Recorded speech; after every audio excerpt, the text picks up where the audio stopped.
Hakuna tena jamani wakati wa kuzozana na kuvurugana na kuteta. Paka lini tutateta? Sisi ni umma mmoja, tutakana tushikane, tupendane. Huu si wakati wa kugombanisha. Huu si wakati wa kutia fitna.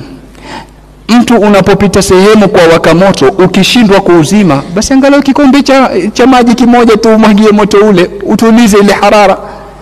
Leo sisi tumekuwa tumwaga mafuta katika moto ili uzidi kuwaka. Kwa nini? Hata tutaka wahda.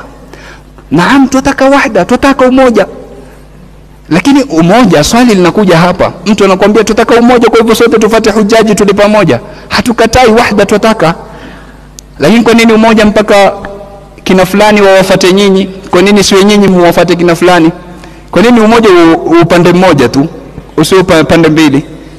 Alafu jambo la pili, wahda tutaka, lakini usawa wa kutekeleza ibada vile vile ni muhimu zaidi.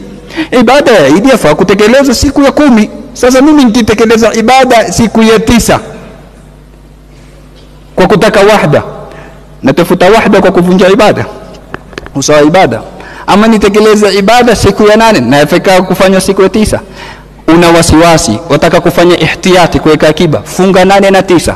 Na ndivyo walivyosema maulama wa fiqh, al-ahwat an yasuma al-8 wa al-9. Kuweka akiba ni kufunga siku ya 8 na siku ya 9. Kwa nini ni akiba? Kwa nini akiba? Wanasema maulama wa fiqh, limuwafaqati al-waqi', kwa sababu ya kuwafikiana na waqi'. Pengine mwezi ulitangulia katika kuandama lakini hamkuona, kwa hivyo waqi' siku ya 9 ni 8 katika muandamo wenu. Kwa hivyo ili usipitwe na kuwafikiana na wake, angalia maulama wa fiqh walivyokuwa makini, hawakusema limuwafaqati alhujjaj, kwa kuwafikiana na mahujaja, kwa kuwafikiana na wake. Uenda kwenu nyinyi 8 ikawa ndio siku ya 9, lakini ingawa kisheria ndio 8, isipokuwa ifunge katika kuweka akiba, usipitwe na fadhila ya siku ya nini? Siku ya Arafa. Na hapa linakuja swali la kistihzai mara nyingine. Unajua masala ya kielimu na ya kisheria yatakayozungumziwa kidini, kielimu, kidalili, sio kistihzai. Mtu anakuja anakuambia sasa nyinyi Arafa yenu itakuwa wapi?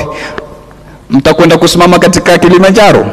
Maana nasema si sawa. Masaila ya sheria hayajadiliwi hivi.